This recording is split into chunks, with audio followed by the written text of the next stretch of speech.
domesticó las energías, porque eso es nuestra diferencia.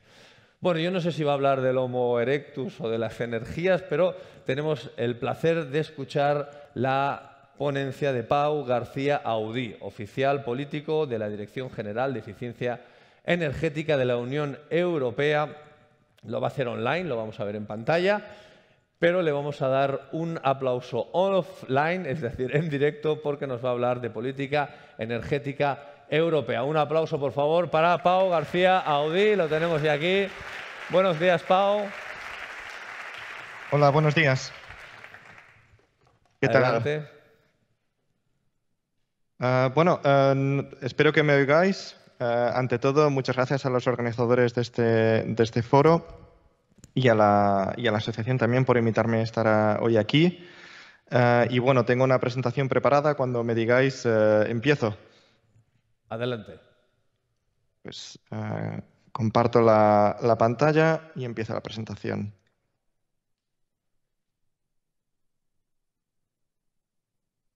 ¿Veis bien la pantalla? Ahora no está en modo de presentación, ahora sí. ¿Ahora sí? Sí. Vale, de acuerdo. Pues nada, me llamo Pau García. Tal y como me han presentado, pues soy oficial de política, que se llama, en la Dirección General de Energía en la Comisión Europea. Concretamente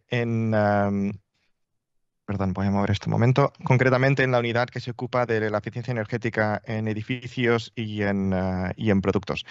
Y hoy voy a intentar daros un poco una visión de la revisión que hemos propuesto para la Directiva sobre Eficiencia Energética en Edificios, que se publicó el pasado diciembre, hace solo 4 meses.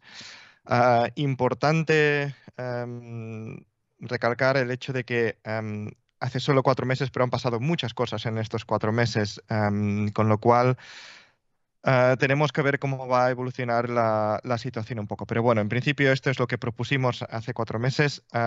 Hay cosas que creo que no van a cambiar.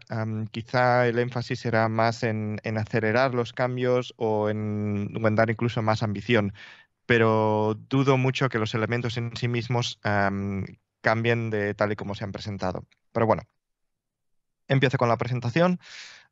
Los objetivos de la revisión son básicamente dos. El principal es el objetivo de contribuir a la reducción de los gases de invernadero que provienen de edificios y la reducción también del consumo final de energía para el 2030, en línea con los nuevos objetivos de la Comisión y de la Unión Europea. Se pasó de una reducción entre el 2020 y 2030 del 32,5% al 55%. Entonces, estamos hablando de una de una reducción bastante importante. El otro objetivo es el de dar una visión a largo plazo para el sector de los edificios, para que puedan contribuir a los objetivos de cara al 2050. El objetivo del 2050 es un parque de edificios que sea neutral a nivel climático, con lo cual tenemos mucho terreno por delante. Aproximadamente se calcula que entre el 70 y el 80% de los edificios que están en pie hoy en día van a continuar en uso de cara al 2050. El 75% de ellos ahora mismo son ineficientes porque se construyeron hace muchos años, cuando todavía no había una reglamentación sobre eficiencia energética tan desarrollada como lo está hoy en día. Entonces, existe una necesidad de atacar el sector de los edificios existentes.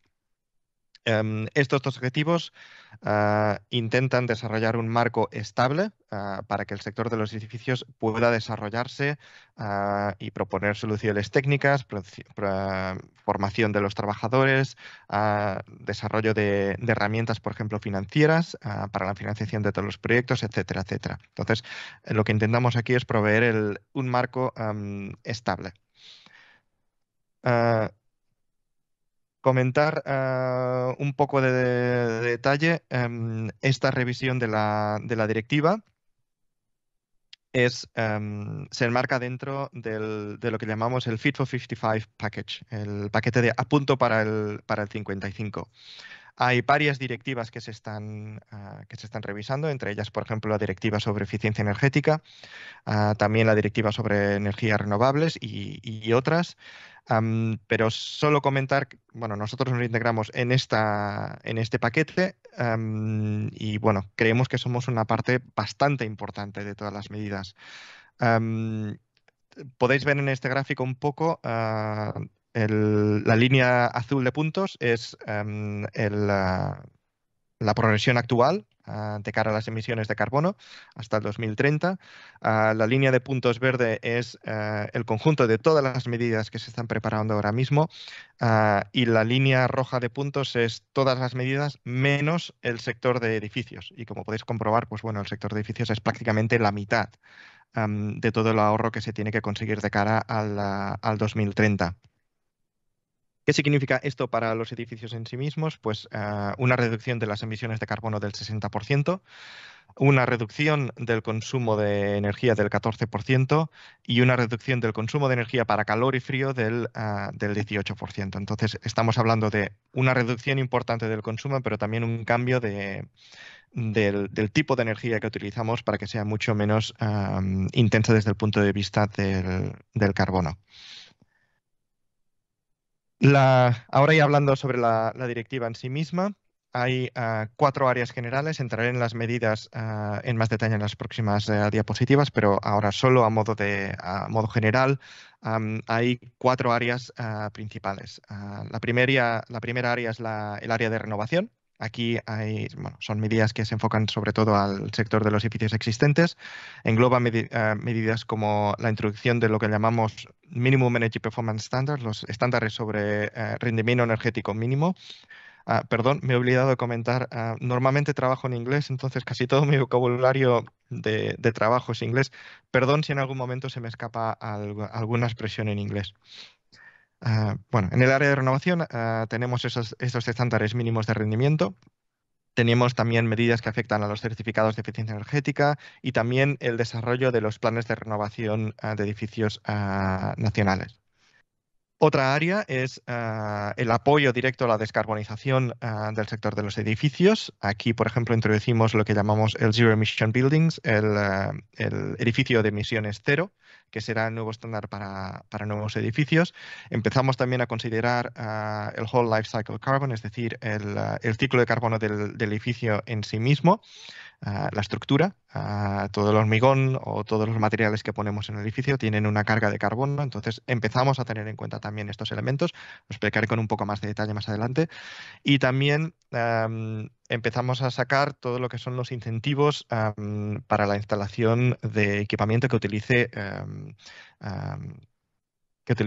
combustibles fósiles. Otra área que estamos desarrollando es la modernización y la integración de sistemas. Aquí, por ejemplo, estamos hablando sobre todo de la integración de puntos de recarga para vehículos eléctricos, la introducción también de lo que llamamos el Smart Business Indicator, el indicador sobre cómo de inteligentes son los edificios, pero también medidas para asegurar la calidad del aire y la ventilación en edificios. Y me he dejado un área un poco aparte, que no quiere decir que sea la última ni la menos importante, de hecho quizá es la más importante o la que tiene un efecto más directo, que es el área de financiación. Para nosotros está muy claro que tanto a nivel de nuevos edificios como sobre todo a nivel de renovación de edificios es necesario desarrollar una serie de herramientas que aseguren que hay financiación suficiente, financiación adecuada para desarrollar todas las renovaciones que tenemos que desarrollar. Tener en cuenta que la revisión de esta directiva se enmarca dentro del paquete de medidas que se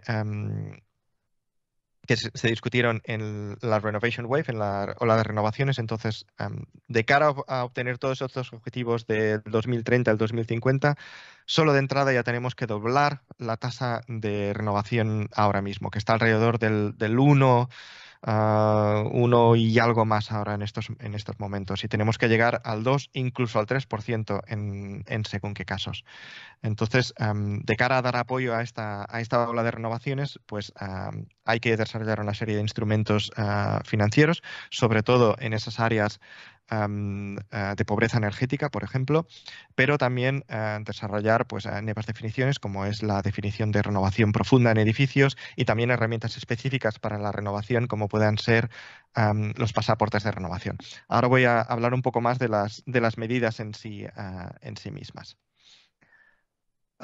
Para nuevos edificios, he comentado el edificio de emisiones cero. Esto es un upgrade, un desarrollo del edificio de consumo de energía casi nulo. Se define en dos partes. La primera parte es el edificio tiene que tener un rendimiento energético muy, muy elevado, más incluso que el que tenemos actualmente. Y este rendimiento está basado en unos baremos definidos por zonas climáticas. En el caso de España creo que son unos 60 kilovatios hora por metro cuadrado para edificios residenciales. Creo que son un poco más elevados. Creo que eran un 65 kilovatios hora para edificios no residenciales. Am, y aparte de esto, el edificio no debe emitir ningún tipo de emisiones de carbono en el edificio en sí mismo. Todo este consumo energético en el edificio mismo, estos 60 kilovatios hora, deben estar compensados bien en el edificio mismo a base de, por ejemplo, placas fotovoltaicas, placas térmicas o otros tipos de generación de energía renovable, o a través de la conexión del edificio a redes renovables, o en caso de que sea necesario, pues a la red nacional, que tiene también sus propios objetivos de incremento de las energías renovables. Am, este tipo de edificios deberán ser de obligado cumplimiento a partir del 2030, a partir del 2027 para edificios públicos, es decir, una fecha un poco anterior para los edificios públicos, para desarrollar ya y dar ejemplos sobre cómo se pueden hacer este tipo de edificios. Este es quizá uno de los elementos más visibles de la revisión. Otro punto que he comentado ya es la introducción de lo que llamamos el Global Warming Potential, que es tener en cuenta las emisiones totales del edificio, no solo el consumo energético, sino también los materiales que nosotros ponemos en edificio. Perdón. Em, Importante recalcar aquí, esto es solo una medida informativa, es decir, no hay obligaciones sobre mínimos a conseguir a nivel de esto, o máximos a conseguir en este tipo de emisiones, sino sencillamente hay que reportar las emisiones del edificio al nuevo usuario o al nuevo propietario. Y otro punto bastante importante es el refuerzo a las obligaciones para la instalación de puntos de recarga para para vehículos eléctricos, y también un mínimo de puntos de plazas de parking para bicicletas.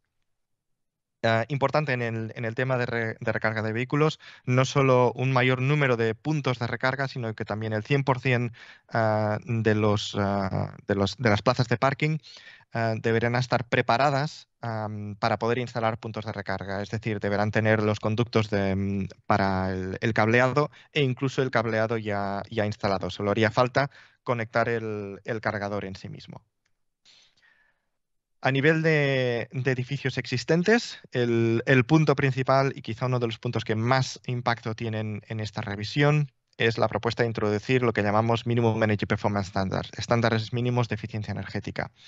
Esta es una medida que va directamente a conseguir la renovación de esos edificios con un peor rendimiento energético. Es decir, es una obligación para esos edificios que están en clase E y en clase G y en clase F, de subir de categoría para que de cara al 2033, como mínimo, todos los edificios en Europa tengan un rendimiento de clase E. Importante tener en cuenta una cosa en los certificados, pero lo comentaré un poco más adelante. Los Estados miembros también tienen que desarrollar planes para más adelante, cómo cómo pasarían esos edificios de clase E a clases más elevada. También muy importante en estos Minimum Energy Performance Standards, los Estados miembros tienen que desarrollar un soporte, sobre todo para para la población en vulnerable, perdón, en estado vulnerable y sobre todo esos que están afectados ya ahora mismo por la pobreza energética. Tenemos en cuenta que esto es una obligación para renovar. Esto cuesta dinero, entonces esos que están en una situación más vulnerable pueden necesitar apoyo. El otro punto es la introducción o el refuerzo de lo que hasta ahora eran las estrategias de renovación a largo plazo. Ahora se pasan a llamar los planes de renovación de edificios nacionales. El cambio de nombre no es solo un cambio de nombre por hacerlo más bonito, sino que realmente hay un enfoque mucho más importante en poner en práctica medidas. No es solo cómo haríamos una serie de cosas, sino cómo vamos a hacer una serie de cosas en los próximos años. Otro punto es la definición de renovación profunda. Ahora mismo la renovación profunda está definida como una renovación que consigue un 60% de ahorro energético. La propuesta es que esta deep renovation, esta renovación profunda, ahora mismo sea cuando un edificio pasa del rendimiento actual, el que sea, a un rendimiento de edificio de emisiones cero. Esta definición es importante porque va ligada al apoyo financiero, sobre todo por parte de subvenciones e incluso por parte de financiación privada. Por otro lado, también se refuerzan los requerimientos para la instalación de puntos de recarga.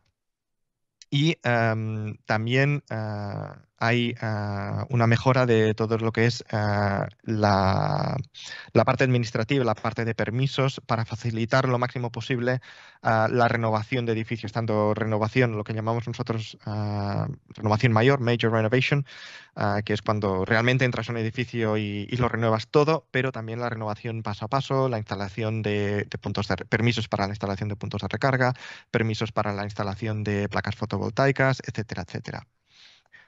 Y por último, dentro de los edificios existentes, hay una prohibición para los Estados miembros de dar subsidios para la instalación de generadores de calor que utilicen combustibles fósiles a partir de los 2027. Esto no es una prohibición de instalar este tipo de generadores, sencillamente es que los Estados miembros ya no pueden financiar, ya no pueden dar subvenciones a este tipo de instalaciones. También importante añadir que se facilita para la tarea para esos Estados miembros que sí que quieren prohibir totalmente la instalación de este tipo de generadores. Hay unos cuantos países en Europa que están discutiendo, están hablando de prohibir este tipo de calderas, este tipo de generadores. Y la directiva facilita el trabajo para esos Estados miembros que quieren ir por ese camino. Aparte de todas estas medidas, que son medidas que afectan directamente a los edificios, la directiva también propone una serie de medidas que refuerzan todo lo que es la parte de información, tanto para el usuario como para aquellos que están interesados en hacer renovaciones, etcétera, etcétera. La primera es, ya lo he comentado, el desarrollo de indicadores y métricos para el cálculo del impacto, el impacto global del edificio, es decir, la construcción, la estructura, etcétera, etcétera. Y el segundo punto es los certificados de eficiencia energética. Aquí hay varios elementos a tener en cuenta.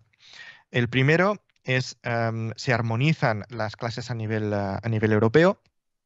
Aquí hay muchos cambios, hay mucha variabilidad entre cómo los Estados miembros han definido sus escalas. A nivel global hay países que van desde la A a la G, pero otros van desde la A++ a incluso la H en según qué casos. Los criterios para definir qué es una A, qué es una G, qué es una B cambian bastante entre Estados miembros, y esto es uno de los puntos que daba una peor reputación quizá a los certificados, porque es difícil entender cómo es que hay tantos criterios diferentes. Entonces, lo que propone la directiva es unas clases más armonizadas a nivel europeo, solo de la A a la G. donde la A se define como un edificio de emisiones cero y la G se define como el valor que acumula al 15% de los edificios con el peor rendimiento energético. Entonces, estos puntos son fijos para los Estados miembros, pero al mismo tiempo les dan flexibilidad para poder adaptar esta escala a la situación nacional, para que sean realmente representativos de lo que está pasando en cada Estado miembro.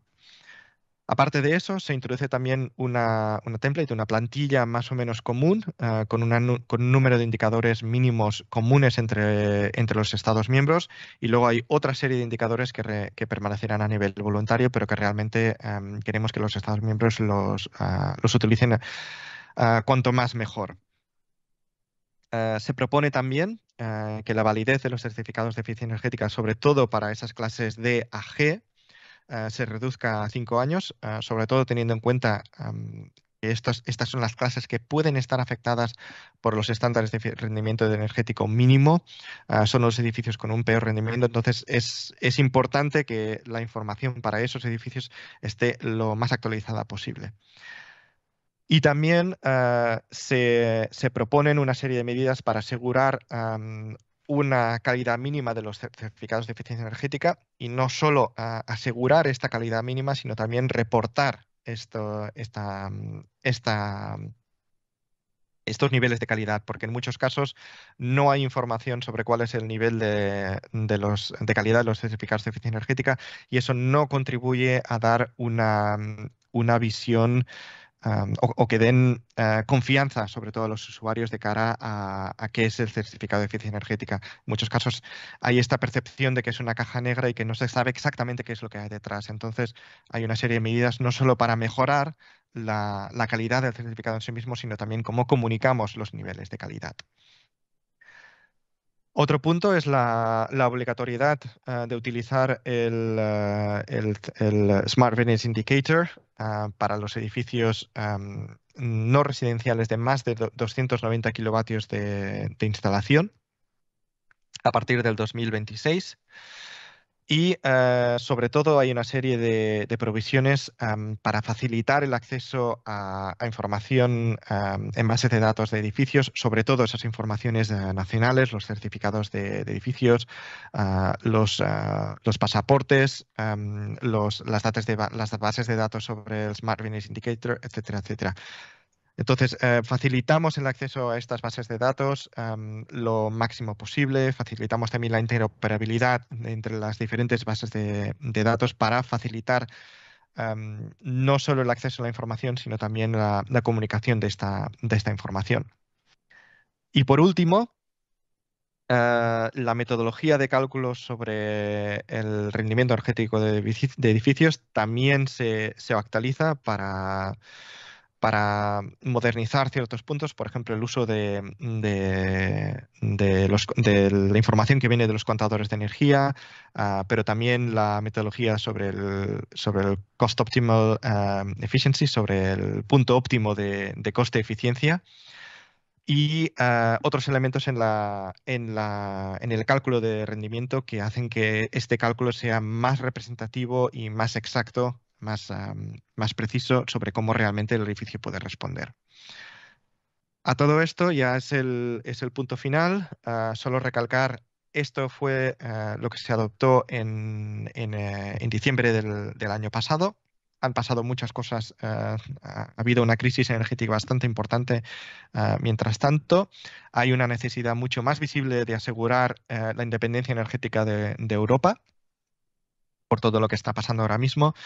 Entonces, muchos de estos elementos no van a cambiar, no creemos que cambien, pero sí que creemos que quizá habrá más presión para hacerlo más rápido o para incluso incrementar la ambición en según qué áreas. En estos mismos momentos estamos estamos negociando con los Estados miembros y con el Parlamento Europeo para ver cómo vamos a realmente ver esta revisión qué es lo que va a cambiar en esta revisión de la directiva europea, y esperamos que ya de cara a finales de año o a principios del 2023 tengamos ya una directiva adoptada y que entonces los Estados miembros tengan que transponer lo antes posible para que se refleje a nivel español, por ejemplo, en el RITE. Esta es toda mi presentación. Estoy disponible sobre todo para cualquier pregunta o para cualquier aclaración, tanto ahora mismo en esta presentación, en este evento, o si alguien necesita enviarme un email después, pues también estamos disponibles para eso. Muchas gracias. Muchas gracias, Pau. Abrimos el turno de preguntas. Las azafatas van a acercaros el micrófono. Deciros que si alguien pues, tiene una pregunta y quiere enviarla por email, puede hacerlo a través del correo de fegeca@fegeca.com y simplemente levantar la mano. Tenemos tiempo para 2 o 3 preguntas y la azafata acercará. Yo tenía una pregunta que lo has comentado al final de la ponencia, Pau. Estamos en un clima, bueno, estamos en una guerra una guerra Rusia con Ucrania y las previsiones y la hoja de ruta del gas renovable, ¿va a cambiar, no va a cambiar? ¿Lo habéis hablado? Sí, se está hablando de este punto. En principio, todo lo que tenga que ver con reducción de la dependencia del gas de origen de Rusia está ahora mismo en primera plana. Entonces, el uso de biogás o otras soluciones, pues sí, ahora mismo se están discutiendo, se están negociando, y cualquier medida que veíamos que estaba a unos años vista, pues ahora lo que vemos es que se va a acelerar. Exactamente cuándo o cuánto se va a acelerar, pues está todavía en fase de negociación. Muy bien. Yo, como tengo los focos, no sé si hay alguien que tenga la mano levantada para hacer alguna pregunta. Yo creo la ponencia ha sido interesantísima, Pau, muy ambiciosa. Yo creo que ha habido algún momento de murmullo porque los datos pues, son ambiciosos, ¿no? Digamos, pero interesantísima la ponencia. No sé si alguien del público quiere preguntar algo. Si no, repito que lo podemos hacer vía correo electrónico. Ahí tenemos una mano, perfecto. Yo no os veo mucho, pero si no, coger la palabra. Simplemente ha sido muy interesante, es cierto, mucha información. No sé si se ha mencionado, porque ha sido mucha información, pero quería saber cuándo está prevista la publicación o la aprobación de la directiva, de la nueva directiva.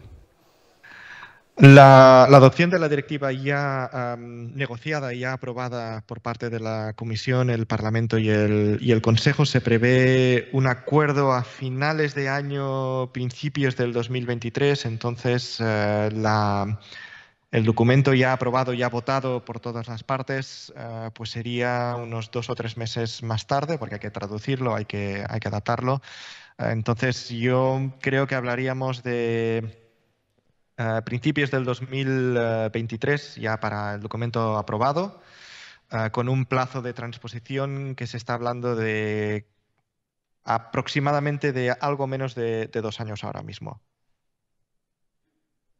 Es decir, a principios del 2025 debería estar ya reflejado en lo que es el RITE español. Muy bien, gracias. ¿Más preguntas? ¿Alguna duda? ¿Alguien quiere comentar algo más? Solo comentar que tanto los plazos de negociación como los plazos de adopción son una de las cosas que más dependen ahora mismo de la situación que estamos viviendo. Entonces, sí, es una cosa que ahora mismo está bastante volátil, digámoslo así.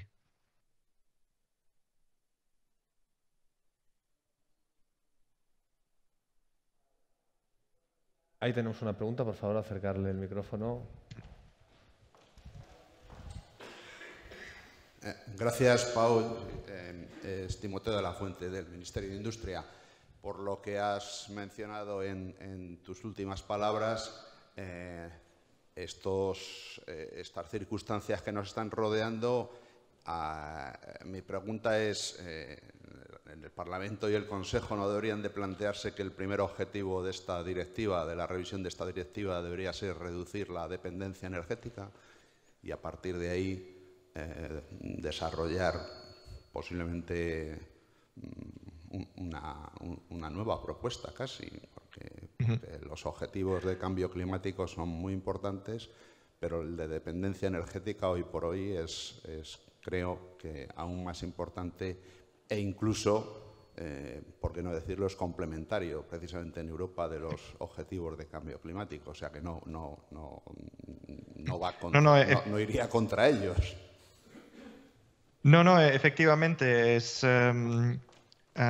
por lo que hemos podido ver,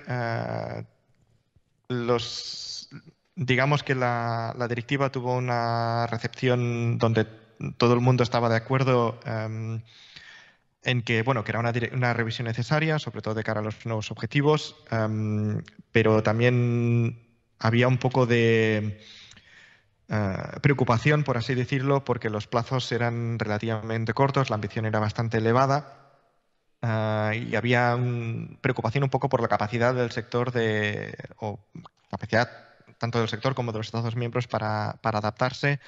Lo que hemos visto en los últimos 2 meses es que esta preocupación se ha visto en cierto modo sustituida por una preocupación de que tenemos que actuar todavía mucho más rápido de lo que nos pensábamos. Entonces, sí, totalmente de acuerdo. Creo que la revisión es complementaria a todos los planes para reducir la dependencia energética. Afecta sobre todo a algunos países mucho más que otros. Hay países que tienen una dependencia de Rusia de hasta casi el 50% en según qué casos. El caso de España es mucho menor, creo que solo es el 10%, que no es una cantidad que se pueda descartar así como así. Pero sí, vemos que las discusiones han cambiado de tono muy rápidamente en los 2 últimos meses. Gracias por la pregunta. Tenemos tiempo para alguna última pregunta. Si alguno de vosotros o de ustedes, tenemos aquí en cuarta fila, por favor, acercarle un micrófono. Gracias, Pau, por tu tiempo. Una pregunta más. Hola, Pau. Muchas gracias por tu participación. En principio, me llama mucho la atención saber cuál sería el horizonte que se presenta frente a las energías alternativas con respecto a todo lo que está sucediendo y a todo lo que se plantea para el año 2030 y 2050. No sé si tienes alguna información que nos pueda ampliar hacia dónde se está dirigiendo esto. Perdón, ¿a qué se refiere por alternativas? A ver, estamos hablando de la dependencia del gas ruso, estamos hablando de la descarbonización y tenemos metanol, tenemos otra serie de producción eólica, producción hídrica de electricidad, etcétera, etcétera. Este tipo de energías, no sé si hay alguna política o algún horizonte definido para aumentar la producción de energía a partir de este tipo de sistemas. No sé si expliqué bien la pregunta. Sí, no, en efecto, ahí hay otras directivas que no es la directiva sobre eficiencia energética de edificios, que es la que yo conozco. Sobre todo está la directiva sobre energías renovables, se llama por sus siglas en inglés la RES Directive, Renewable Energy Sources Directive, y allí sí que se habla y se trata sobre las obligaciones, sobre las provisiones de cara a todo lo que son energías renovables como las que ha comentado. A nivel de edificios, sobre todo lo que se está discutiendo ahora mismo es cómo potenciar el ahorro energético, es decir, cualquier kilovatio hora que dejamos de consumir es un kilovatio hora que automáticamente no tenemos que producir con gas, sea del origen que sea. O con cualquier tipo de puede ser petróleo o carbón, que también lo importamos. Entonces, el primero es el ahorro energético, pero también, sobre todo, la sustitución de fuentes de energía en edificios. Entonces, todo lo que es potenciación de instalación de energías renovables en edificios, como puedan ser la placa fotovoltaica, quizás la más visible o la más común, pero también todo lo que pueda ser pues placa térmica, energía eólica, biomasa o biogás también, o no sé cómo se diría en español, bioaceite, bio-oil, pues también serían opciones a tratar. No solo a nivel de edificios individuales, pero por ejemplo lo que se está tratando también es el desarrollo de redes renovables o de comunidades renovables que puedan desarrollar este tipo de soluciones a nivel más local y más regional. Muchísimas Todo gracias. Perdón. Solo comentar, todo esto también depende mucho de cada Estado miembro. Según qué Estados miembros, por ejemplo, las redes de distrito están mucho más desarrolladas que en otros Estados miembros porque tienen más sentido en estos, por razones históricas o climáticas en esos Estados miembros. Entonces, todo depende un poco del marco de cada Estado miembro. Muchísimas gracias, Pau, por tu presentación interesante, ambiciosa, muy completa. Y este aplauso es para ti. Gracias. Muchas gracias a vosotros. Y vamos a la siguiente ponencia, pero antes dejarme que comparta con vosotros, con ustedes, una imagen, una de las imágenes más reproducidas del siglo XX. Una imagen que sucedió hace poco más de 50 años, en 1969, que está llena de controversias, porque todos pensábamos que sucedió en la Luna, la primera pisada lunar de Neil Armstrong, pero parece que en realidad no fue Neil Armstrong, sino que fue